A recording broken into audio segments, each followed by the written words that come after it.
Blokade Amerika Serikat terhadap minyak Iran terus berlanjut. Hingga Jumat pagi, CENTCOM mengklaim telah memutar balik 44 kapal, muatan 41 tanker diantaranya sebesar 69 juta barel senilai lebih dari 6 miliar dolar Amerika. Pemberlakuan blokade laut sejak 13 April lalu justru membuat negosiasi putaran kedua buntu. Alih-alih memicu perang retorika baru baik dari Washington maupun Teheran. Melalui pesan tertulis lewat media, pemimpin tertinggi Iran Mojtaba Khamenei mengeluarkan pernyataan yang arahnya kian konfrontatif terhadap kebijakan Presiden Donald Trump di Timur Tengah. 4 poin utama pernyataan Mojtaba menegaskan kendali Iran atas Selat Hormuz dan skema keamanan di Teluk Persia. Larangan terhadap operasi kapal asing, terutama armada Angkatan Laut Amerika Serikat di Teluk Persia, kedaulatan maritim atas checkpoint Selat Hormuz dan kesiapan menindak pelanggaran, serta penolakan pembatasan program nuklir dan rudal Iran. Presiden Donald Trump yang di dalam negeri mendapat tekanan kenaikan harga minyak dan masalah persetujuan perang dari Kongres mengeluarkan ancaman baru. Selain mengisyaratkan blokade laut terhadap Iran diperpanjang, Trump tengah menimbang sejumlah opsi militer yang diklaim CENTCOM cepat dan kuat. The rest could come very quickly if we don't make a deal. They're not going to have a nuclear weapon. They know it, and just about everybody else does. Pengamat pertahanan menyebut taktik blokade laut dijalankan Amerika Serikat untuk mengimbangi keunggulan strategis yang berhasil dicapai Iran sebelumnya, terutama terkait kendali checkpoint Hormuz dan perang asimetris. Melalui tekanan ekonomi dan juga kemudian tekanan politik, baik itu di level internasional maupun domestik di Amerika Serikat itu sendiri. Nah sekarang Amerika Serikat berusaha untuk mengimbangi keunggulan strategik yang dimiliki oleh Iran dengan cara menerapkan blokade laut. Perang retorika Donald Trump dan Mojtaba Khamenei berpeluang membuat perang kembali berkobar. Terlebih, negosiasi di meja perundingan mengalami kebuntuan dan blokade minyak semakin menekan Iran. Trump punya dilema sendiri. Untuk melanjutkan perang, harus mendapatkan persetujuan Kongres yang akan diputuskan Jumat waktu Amerika Serikat atau Sabtu waktu Indonesia. Sir, but let me. What would it cost? What would you pay to ensure Iran doesn't get a nuclear bomb? Sebelumnya Menteri Perang Pete Hegseth dicecar oleh anggota Komite Angkatan Bersenjata Kongres dari soal alasan perang hingga pembengkakan biaya perang. Sejak awal Maret, anggota Senat maupun Kongres AS asal Partai Demokrat telah 5 kali gagal meloloskan resolusi undang-undang kekuatan perang untuk menghentikan kebijakan perang Trump di Iran. Halo selamat malam saudara, bola liar kembali menggelendeng ke hadapan Anda. Kebuntuan negosiasi Amerika Serikat dan Iran membuat Timur Tengah di ujung tanduk. Tak kunjung berhasil menekan Iran di meja perundingan, Presiden Donald Trump kembali menjalankan diplomasi koersif dengan tekanan lebih maksimal. Selain memperpanjang blokade, Trump menimbang opsi militer yang diklaim cepat dan kuat jika negosiasi terus buntu. Alih-alih ditekan oleh blokade dan kemandegan negosiasi, pemimpin tertinggi Iran Mojtaba Khamenei justru mengambil sikap lebih keras. Mojtaba menegaskan kendali atas Selat Hormuz, larangan terhadap kapal asing di Teluk Persia, dan penolakan pembatasan program nuklir dan balistik. Apakah kolapsnya perundingan dan konfrontasi kebijakan Presiden Trump dan Ayatollah Mojtaba Khamenei akan memantik perang baru? Apakah Kongres Amerika Serikat Jumat ini akan memberi persetujuan atau akan menolak melanjutkan kebijakan perang Presiden Trump? Saudara, inilah Bola Liar bersama saya, Masister Tarigan. Topik malam ini kita bahas dengan sejumlah narasumber. Saya menyapa Wibawanto Nugroho Widodo, pakar geopolitik dan keamanan nasional. Selamat malam Pak Wibawanto. Yon Mahmudi, Guru Besar Sejarah dan Geopolitik Timur Tengah Universitas Indonesia. Selamat malam Pak Yon. Marsma Punawirawan Agung Sasongko Jati, pakar strategik PPAU, alumnus USL World College. Selamat malam. Aisyah Kusuma Sumantri, Direktur Kerjasama Luar Negeri dan Hubungan Internasional Indo-Pacific Strategic Intelligence. Selamat malam. Riko Marbun, alumnus Raja Ratman School of International Studies NTU. Selamat malam Bang Riko. Malam. Antoni Budiawan, Managing Director Political Economy and Policy. Selamat malam Pak Antoni. Malam. Dan melalui Zoom saya menyapa Muhammad Ayub Mirdad, dosen hubungan internasional UNER. Selamat malam Mas Ayub. Ya, selamat malam. Terima kasih telah bergabung. Dan ini ada poin pernyataan awal dari Khamenei untuk merespon tidak terjadinya perundingan yang baru, tidak mencapai negosiasi. Khamenei justru menjadi lebih keras. Saya bacakan poin-poinnya. Yang pertama, Iran akan antarkan babak baru bagi Teluk Persia dan Selat Hormuz, di mana keamanan dipastikan oleh pemilik laut tersebut. Poin kedua, satu-satunya tempat yang bagi kapal-kapal asing di Teluk Persia adalah di dasar perairan. Dan poin ketiga, Selat Hormuz masuk era baru. Semua kapal yang menantang kedaulatan kita akan ditindak. Dan poin yang terakhir, program rudal dan nuklir kita bukan sekedar alat pertahanan, melainkan pondasi kedaulatan abadi Iran. Tidak ada tawar-menawar soal nuklir oleh Iran. Mbak Isa, menurut Anda, kenapa Mojtaba Khamenei tampak begitu keras? Ini karena sinyal putus asa di tengah tekanan, atau justru cuma retorika, atau mungkin kalkulatif saja? Ya, kalau kita lihat di sini semuanya balik lagi ke dalam leverage ya. Bagaimana kemudian Amerika Serikat dan Iran ini sama-sama sebenarnya saat ini sedang dikejar waktu. Amerika Serikat ini dikejar waktu karena urusan tekanan politik dalam negeri, lalu kemudian kenaikan harga dari bidang energi. Sementara Iran ini sekarang juga secara ekonomi sudah cukup terdesak nih. Karena Iran ini merugi sekitar 435 juta USD per hari, dan kalau diakumulasikan sekitar 13 miliar USD per bulannya. Itu kan jumlah yang sangat besar. Nah, saya rasa di sini baik Trump maupun Khamenei ini berusaha untuk melakukan yang namanya menaiki escalation ladder. Dua-duanya berusaha untuk meningkatkan tingkat dari agresivitas masing-masing untuk bisa mendapatkan daya tawar yang lebih atau leverage di dalam perundingan tersebut.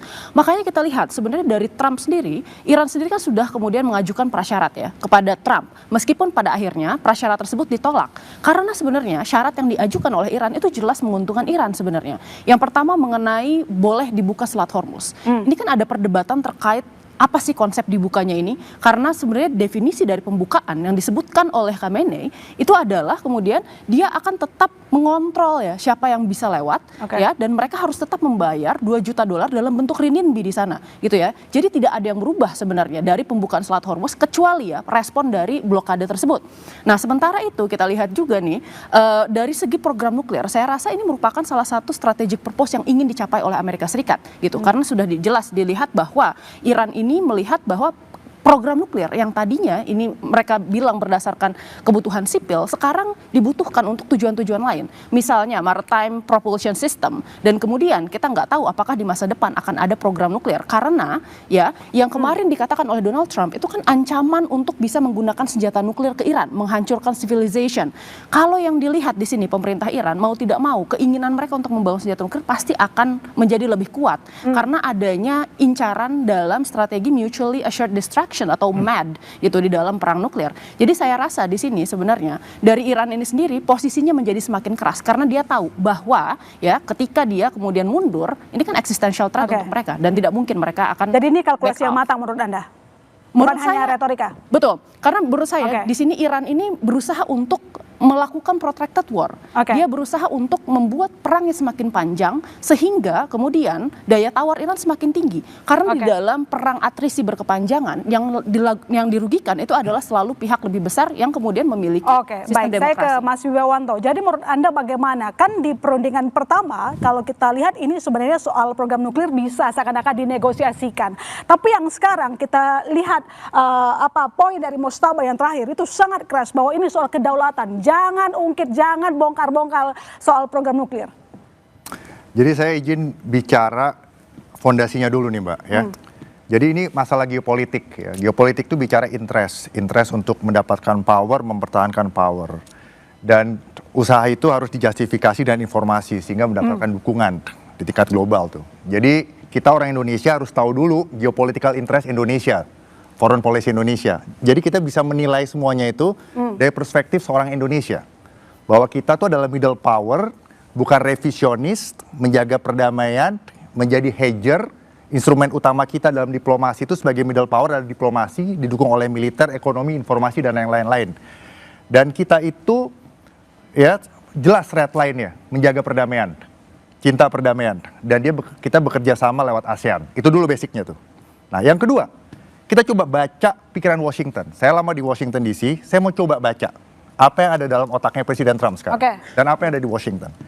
Dari tahun 79 sampai 2026, Amerika Serikat, siapapun presidennya, satu, menolak Iran itu punya senjata nuklir. Kenapa? Karena Iran mengambil posisi sebagai revisionis. Itu poinnya. Ya, baik dari Jimmy Carter sampai Presiden Trump. Yang beda tuh hanya caranya. 79 sampai 90 caranya containment. 90 sejak Bill Clinton dan George Bush Jr. itu mulai keras. Dan masuk era 2000 sampai 2011, Biden mulai mencoba dengan diplomasi. Makanya ada dikenal dengan JCPOA. Ya. Oke, caranya cara-cara multilateralis untuk mengkonten, memanage pembangunan nuklir Iran tuh untuk kepentingan militer. Nah, Trump itu keluar dari situ di periode pertama. Kenapa? Karena menurut Trump, ya, ini tidak menghilangkan kemampuan nuklir Iran jadi nol perspektifnya. Ini hanya menunda perspektifnya begitu. Trump waktu itu ya, dia keluar dari situ. Biden mengganti jadi presiden. Biden mau coba masuk lagi, udah nggak bisa karena levelnya udah lebih tinggi, ya, pengayaan uraniumnya. Akhirnya Trump mengambil keputusan, berarti saya harus ganti rezimnya. Nah, akhirnya berubah tuh, menjadi yang tadinya special operation low intensity conflict, Presiden Trump mengambil keputusan high intensity conflict. Ternyata nggak selesai 2 minggu, 3 minggu, 4 minggu. Sekarang saya mau masuk ke war resolution, war power resolution, 60 hari. War power resolution itu, Mbak, ya, saya belajar satu semester tuh tentang itu tidak ada powernya. Itu pemadam kebakaran tanpa air. Jadi, ya, tahun 82-84, walaupun Kongres menolak, Presiden Reagan itu tetap melanjutkan operasi militer di Lebanon, 82-84. Ya. 89, Presiden dari Demokrat, Bill Clinton, tetap menjalankan operasi militer di Kosovo, ya, Serbia, tahun 99, yang bomnya itu nyasar ke kedutaan Cina. Jadi maksud Anda di sini apakah nanti Lanjut Trump lagi. akan menabrak bahkan Kongres? Bukan menabrak, Mbak. Bukan salah. Jadi gini, interpretasi. Jadi Obama pun tahun 2011 waktu di Libya itu tetap lanjut walaupun dilarang oleh Kongres. Kenapa? Karena ada celah interpretasi yang berbeda. Di situ kan war. Sementara presiden itu punya keunggulan memulai perang dulu dan presiden memberikan justifikasi bahwa ini operasi. Operasi special operation low intensity conflict, bukan perang besar, gitu loh. Nah, jadi hampir nggak pernah. Yang bisa mencegah itu ada 3 tuh. Kalau Kongres, Upper House, Senate, dan Lower House bersatu, mengumpulkan 2/3 suara, dan yang ketiga bisa memberikan tekanan bipartisan dalam konteks memotong anggaran. Tanpa itu, ini akan lanjut. Kenapa? Tetapi, ya, Kongres itu besok tidak akan memberikan izin untuk lanjut. Kenapa? Karena dikuasai Republikan. Kenapa?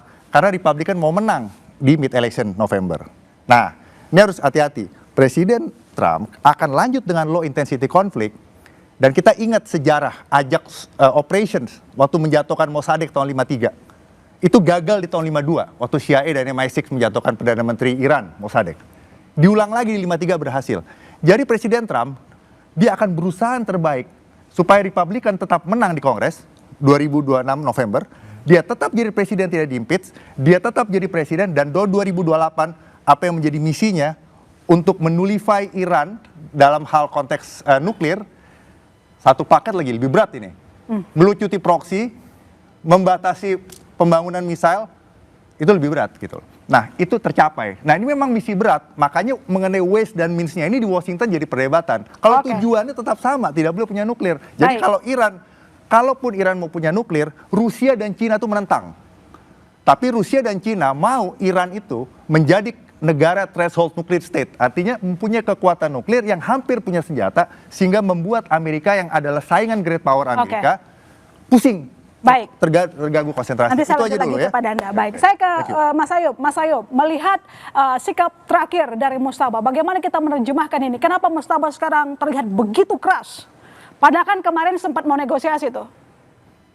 Ya, baik. Saya melihat pernyataan 4 poin dari Mujtaba Khamenei yang keluar hari ini, walaupun dia masih belum muncul di hadapan publik, yang ada banyak juga spekulasi tentang keberadaan dan bagaimana kondisi kesehatan atau fisiknya dia. Tapi menurut saya yang dia menegaskan Iran secara secara sadar memilih jalur konfrontif menurut saya sekarang ya, karena mempertahankan program nuklir, menolak tekanan dan juga siap menghadapi eskalasi. Artinya Iran sekarang lebih posisinya berubah dari defensif ke konfrontif, dan ini ya pasti ada juga konsekuensi bagi dua belah pihak, khususnya bagi Iran ya, yang pada akhirnya juga mengunci hubungan dengan Donald Trump ya dalam kondisi deadlock strategis yang kalau kita lihat 4 poin dari Mujtaba Khamenei sekarang. Jadi Amerika Serikat ini tidak mampu memaksa perubahan perilaku Iran meskipun tekanan militer dan ekonominya meningkat. Kita lihat ada kehilangan 400 juta lebih per hari.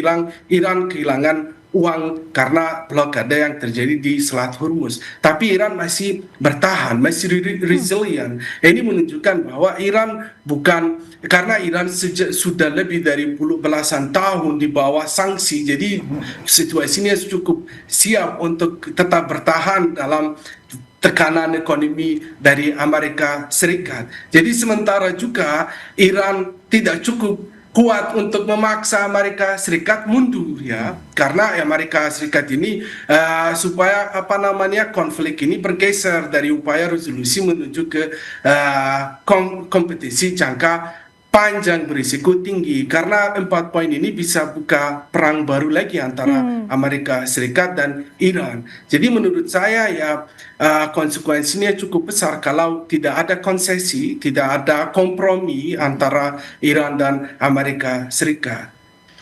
Baik, sekarang kita coba melihat bagaimana dari sisi Amerika Serikat, Bang Riko. Coba kita baca sejumlah poin yang disampaikan oleh Centcom, sodorkan opsi militer ke Trump. Yang pertama, serangan udara presisi untuk melumpuhkan pusat komando dan sisi infrastruktur militer Iran.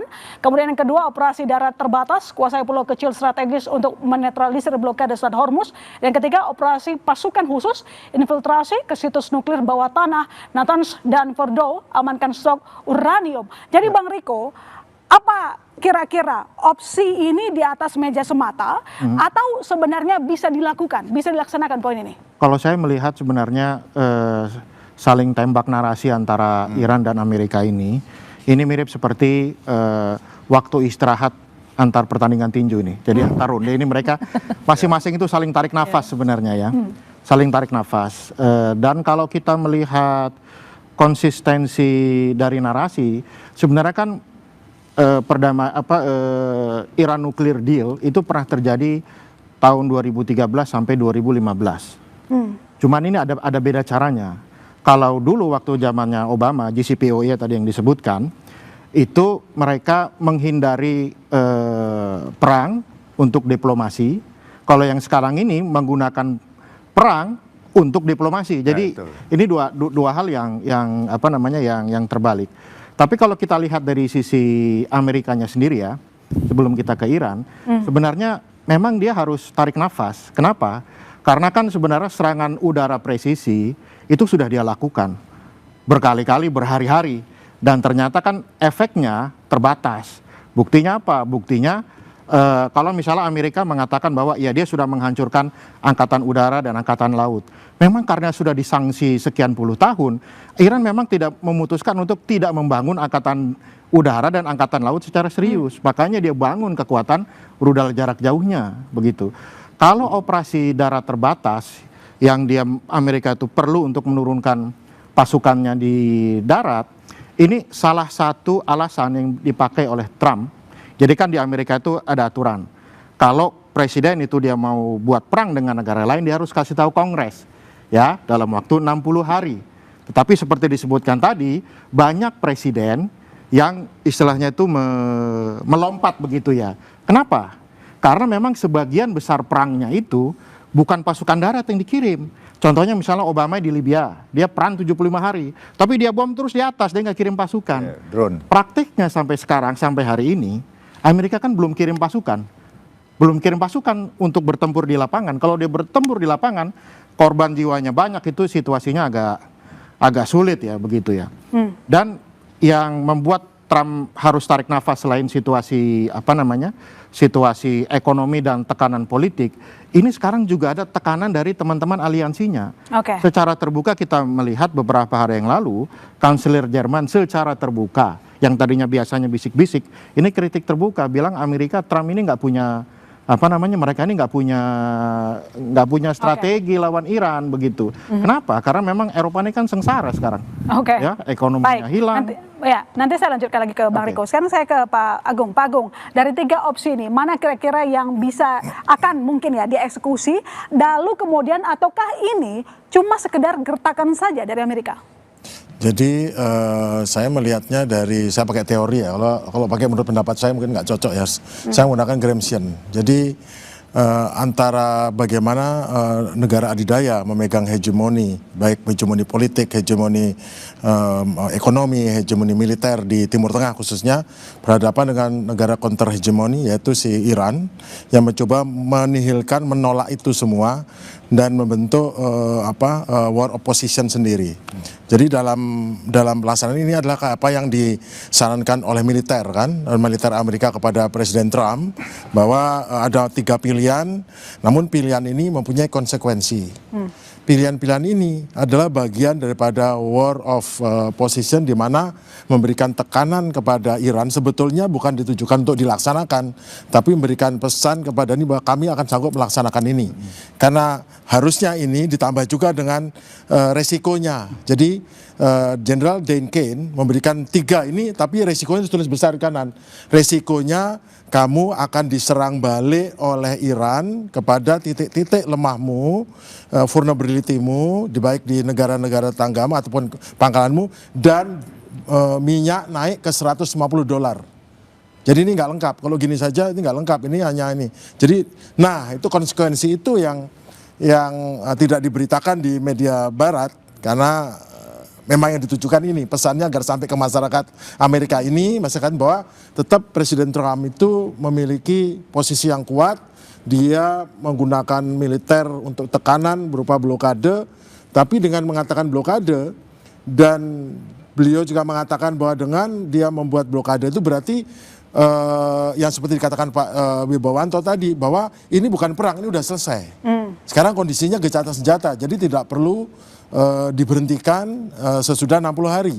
Berarti kalau dia mengadakan perang lagi, itu kan kayaknya kontras ya dengan beliau sudah mengatakan bahwa ini sudah tidak selesai, sekarang masuk fase baru di mana memberi tekanan yang lebih kuat dengan sekarang war opposition. Perang untuk merebut posisi. Kenapa? Untuk menunjukkan bahwa Amerika punya posisi lebih kuat, lebih strategis. Iran menunjukkan posisi saya lebih kuat, lebih strategis. Tapi pesannya disampaikan kepada masyarakat Iran kita masih kuat nih. Tapi kepada dunia luar memberikan pesan bahwa kami tidak akan mundur. Di sisi lain Amerika memberikan pesan bahwa kita nggak akan mundur, tapi kamu yang mundur. Nah, ini masalahnya, yang satu adalah hegemon lama yang sudah turun, yang satu adalah hegemon baru lahir yang baru naik. Nah, ini titik keseimbangannya belum didapat. Keseimbangan baru didapat pada saat nanti dia yang hegemon lama nih, saat dia tidak bisa menahan beban ekonomi. Ini juga sama beban ekonomi. Cuman masalahnya kuat-kuatannya mana? Apakah Iran tahan 3 bulan, 4 bulan puasa, atau Amerika tahan nggak seminggu, 2 minggu, 3 minggu puasa? Nah, ini yang menentukan itu nanti. Oke, baik. Soal kuat-kuatan kira-kira. Jadi bagaimana dengan upaya blokade berkepanjangan, lalu kemudian bagaimana pula nanti Iran meresponnya? Pak Yon dan Pak Antoni nanti dijawab. Kami segera kembali saudara, tetap di Bola Liar.